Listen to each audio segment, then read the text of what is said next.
Dan spesialnya kali ini kita akan masuk ke segmen bedah buku.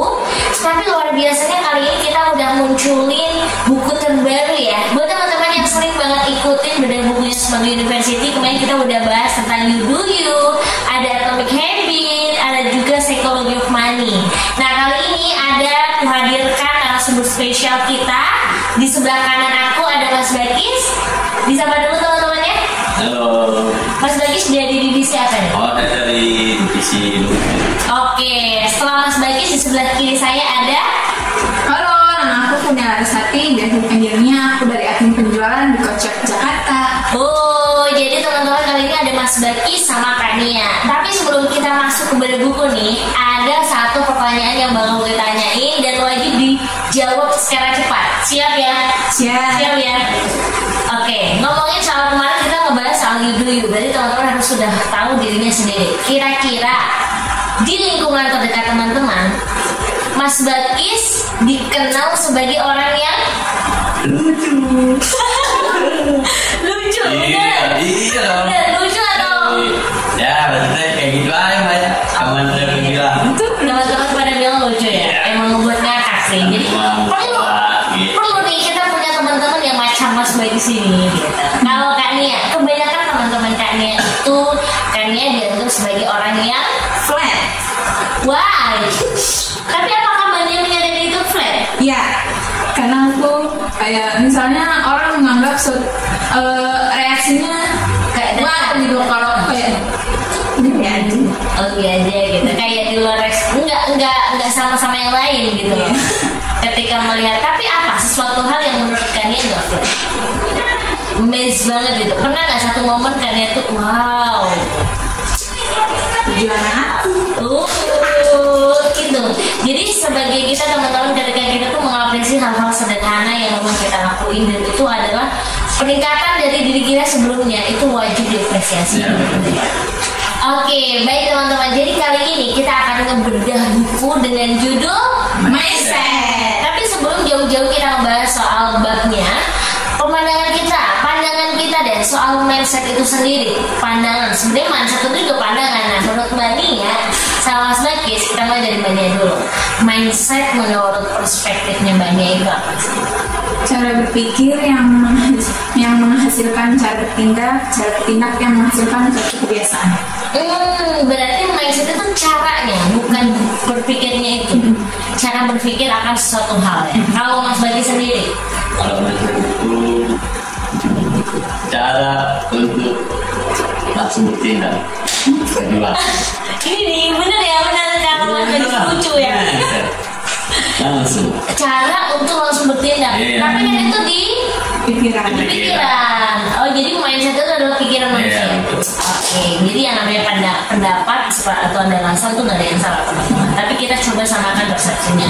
Yang namanya mindset itu manusia itu punya otak, namanya neutron.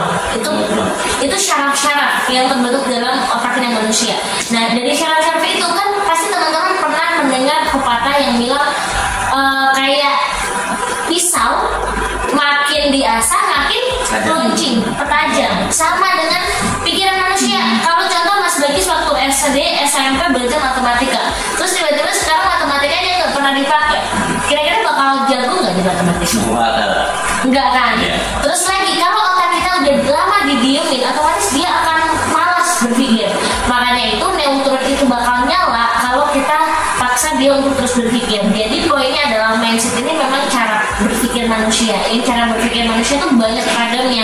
Bisa jadi tentang suatu hal menurut Mas Bagis, pendapat Mas Bagis itu A, menurut Mbak Nia B. Bukan berarti semua salah atau semuanya nggak benar, tapi ketika gimana masing-masing kita itu bisa menerima perspektif dari orang lain, gitu ya. Jadi cara pikir kita akan sesuatu hal. Poinnya gini, mindset itu kemarin kita udah bahas. Ada fixed mindset itu yang benar-benar mindset tertutup, kayak udah nggak mau gerak, misal aduh ini mah sulit, udah nggak usah coba. Nah itu fixed mindset. Tapi ada juga growth mindset yang ini memang sulit. Contoh Mas Bagis itu ada 10 paket sebagai tim logistik, Mas Bagis harus bisa menyelesaikan di jam 12. Jawabannya bisa? Mungkin kalau orang ini insya Allah karena bahan-bahan semua udah ada. Tapi kalau jam 12 gua doang nggak bisa, belum nggak bisa, tapi dicoba dulu.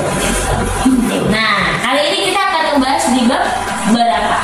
Masih bab 1, cuma di subbab wawasan diri. Siapa yang memiliki pandangan akurat tentang kelebihan dan kekurangannya? Oke, siapa yang memiliki pandangan akan kelebihan dan kekurangannya? Nia di sini adalah diri sendiri. Nah, jawabannya berarti siapa dong? Kalau yang Memiliki growth mindset.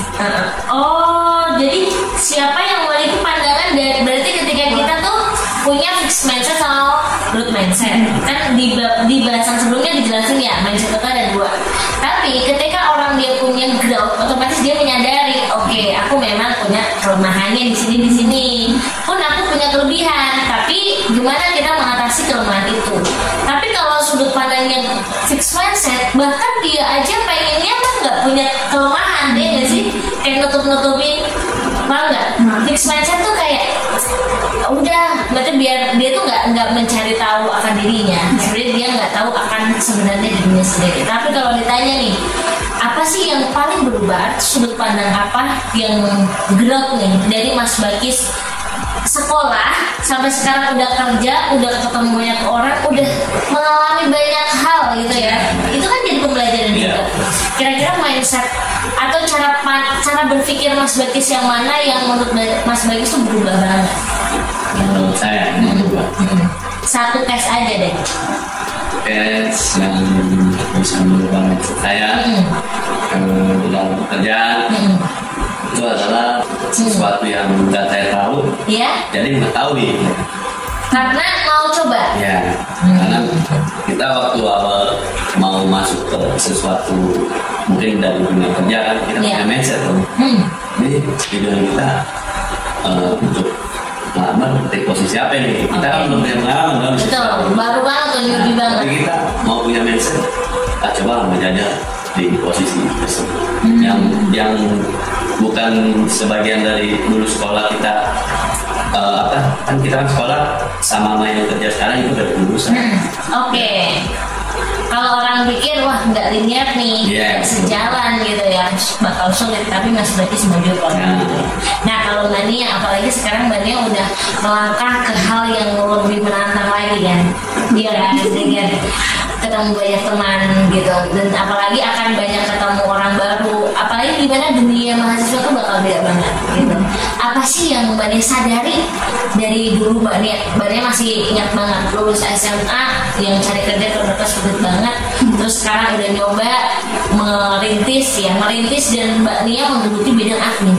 Apa sih mindset yang dulu terus sekarang tuh udah berubah gitu? Ini kerjaan Bebas diri di kehidupan. Untuk kerjaan ya, dari dulu sama ngelamar kan sama kayak Mas Bakis, dulu tuh nggak tahu apa-apa tentang admin. Tapi karena aku mau nyoba, dan pas udah nyoba, kalau misalnya dulu kan sering salah nih ikut. Nah itu kalau misalnya aku punya mindset yang tetap, nggak grow, ya aku bakal berhenti. Udah resign dari dulu, dari pertama aku udah di ngikutnya salah terus gitu. Tapi karena ya punya keinginan, punya mindset yang insya Allah ya, mindset grow ya, sekarang ya bisa input dengan benar melebihi kapasitas yang ditentukan gitu. Menuju tak terbatas dari Tetapi kalau poin yang menarik soal yang ini nih, yang dibahas siapa yang paling tahu akan kelemahan sama kelebihannya. Nah, kalau dari poin yang disampaikan oleh penulis di buku, apa?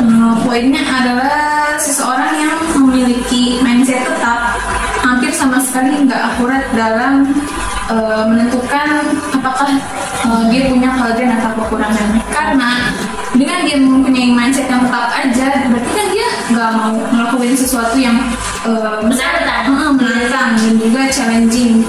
Dia udah menetapkan bahwa dirinya nggak mampu, padahal belum mencoba, tapi dia udah menetapkan dirinya nggak mampu, nggak bisa. Jadi orang yang memiliki keakuratan tentang kelebihan dan kekurangannya itu adalah yang memiliki growth mindset, yaitu orang-orang yang mau mencoba ketika dia belum tahu sama sekali, tapi udah terjun aja.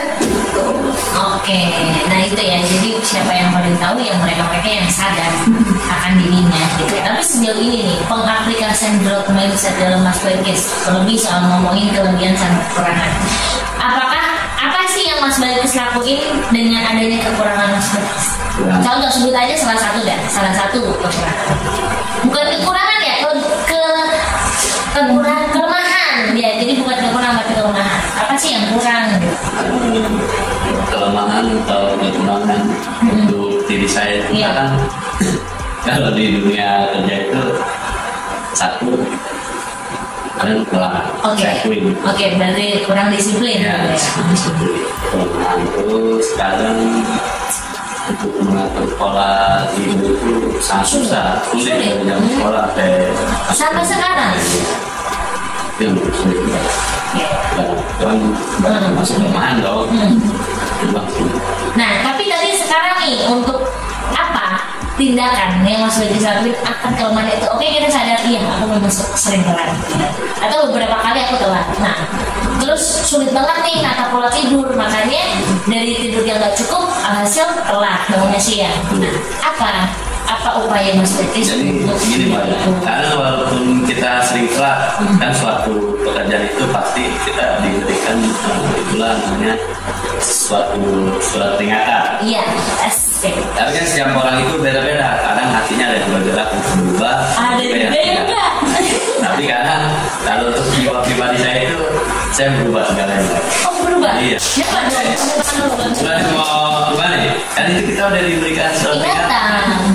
Karena dari kelemahan kita belajar agar untuk menjadi lebih baik. Karena bukan kelemahan untuk ada salah pada diri sendiri kan.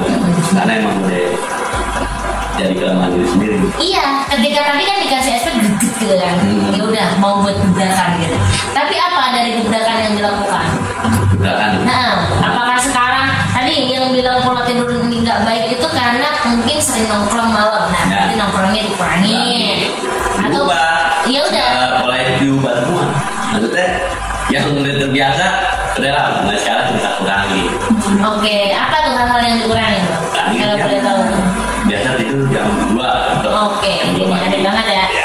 Kalau udah diganti jadi jam 11 atau jam 10 malam. Oke. Nah sebenarnya dari in-case-nya Mas Balikis kita juga belajar. Baru banget aku belajar soal gimana cara kita keluar dari masalah. Berarti problem solving ya kan ya. Ini pun ada kaitannya sama mindset. Karena gimana kita berpikir akan suatu case, gimana kita biar bisa keluar. Coba ketika teman-teman nemuin sebuah masalah, tanya 5 why-nya tuh sampai 5 kali gitu. Contoh, mungkin gak disiplin beberapa kali telat. Kenapa gak disiplin? Saya sering telat. Kenapa telat? Bangunnya kesiangan. Ini misal lagi ya, why-nya. Bangunnya kesiangan. Kenapa kok bisa kesiangan? Nggak nyalain alarm. Terus kenapa nggak nyalain alarm? Karena udah malam banget dan tiba-tiba langsung tidur aja karena capek banget. Nah, ketiduran. Capek banget berarti kan mungkin aktivitasnya. Jadi itu kita sampai ketemu di akadnya. Jadi memang nggak mudah untuk sampai di titik itu. Tapi ada juga poin-poin yang benar kata Mas Balikis, ada yang diperingatin terus dia ngerasa oke, berarti lo harus berubah. Ada juga yang itu hanya ngalir aja. Itu lagi-lagi kembali ke personal. Next ada di masih banyak. Tapi kalau ditanya nih sejauh ini, Mbak Nia udah ngerasa nggak apa sih yang pernah nggak satu momen nyediain waktu untuk kita tuh berpikir untuk diri kita sendiri, apa sih kelebihan aku, apa sih kekurangannya, apa sih kelemahannya yang harus kita tingkatin? Pernah. Tapi pada saat itu belum nemu. Tapi seiring jalannya waktu dijalani, ya masuk aja gitu ke otak. Oh, berarti ini kayak kelebihan aku tuh di sini ya. Oh, kelemahan aku di sini. Kelemahannya ini bisa ditingkatin nggak ya? Jadi kelebihan kurang bisa, ya udah itu tinggalin aja itu. Jadi kekurangan kita kan setiap diri pasti punya kekurangan kan. Nggak mungkin ada orang yang benar-benar gitu. Nah, jadi segimana ketika porsi kelebihan sama kelemahan ini, porsinya otomatis harus lebih besar kelebihan kan. Nah, ketika kelemahan ini kok benar-benar ini kayak emang ini udah udah apa ya, melekat banget ke diri gue nih, udah kita tutup, ibaratnya prestasi kita yang menutupi gitu sih.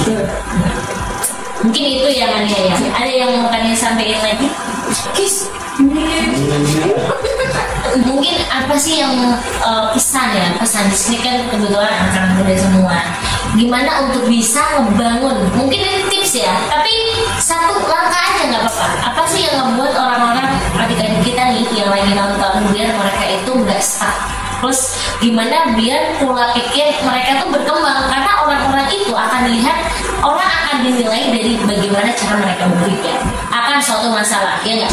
Kalau orang dengan kayak pola pikirnya pendek, alah udah itu nggak usah gitu, kan kita bisa pakai yang lain gitu, atau bahkan mungkin mereka sering banget ngeremehin, nggak open minded sama pendapat orang lain, itu juga salah satu wujud fixed mindset gitu. Nah kalau dari Mbak sendiri yang udah banyak lakuin, kira-kira hal apa sih yang bisa ngebuat teman-teman itu bisa membentuk growth mindset? Oke, langsung aja. Jadi satu tips dari kalian untuk teman-teman, gimana sih biar mereka tuh bisa growth mindset? Paling enggak tuh bisa membentuk otak mereka itu agar yaitu biar otaknya tuh terus bekerja. Kalau dari aku pribadi adalah lebih aware sama sekitar kita. Karena apa yang kita pikirkan berarti kan menghasilkan tindakan ini pasti akan berimpact pada diri kita dan juga orang-orang sekitar. Jadi lebih aware kepada sekitar kita akan merubah cara berpikir dan pola pikir kita.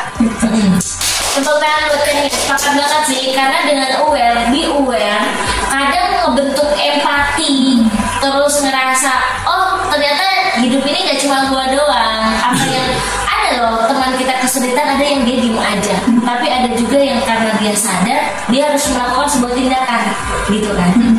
Nah itu yang perlu dibentuk dengan tadi poin dari kalian, harus aware sama lingkungan kita. Oke, kalau tips dari Mas Bakis, silakan. Dan saya lebih banyak bergabung atau mengikuti sesuatu kegiatan organisasi. Satu, bersosialisasi. Jadi kita nggak hidup hanya untuk tentang pekerjaan aja, tapi kita juga bersosialisasi sosial seperti ya di organisasi Taruna. Dan kalau orang Taruna kan kita udah menyeluruh di seluruh Indonesia. Jadi kita untuk suatu, jadi sebelum kita memasuki kayak tentang dunia tantangan pekerjaan, khusus tentang organisasi tempat lain, jadi kita sudah mengetahui lebih dulu. Oke, jadi paling enggak dengan bertemu banyak orang, bertukar pikiran, itu akan ngebentuk pola pikir manusia juga ya. Saya mendirikan. Oke, keren banget nih tips dari Mania sama Mas Bakis, yang semoga ini tuh bisa teman-teman terapin buat gimana sih untuk menuju kehidupan selanjutnya. Karena ternyata lagi-lagi yang kita tuju itu bukanlah sebuah pencapaian luar biasa orang lain, tapi adalah menjadi diri kita dengan versi terbaiknya, gitu ya. Mungkin itu aja sesi bedah buku kita kali ini. Stay tune terus teman-teman untuk bisa bedah buku selanjutnya. Kalau teman-teman suka sama video ini, langsung aja like, komen, dan subscribe. Ikuti terus update-updatean dari Semanggi University. Dari aku Ayah, Bakis dan Nia, pamit undur diri.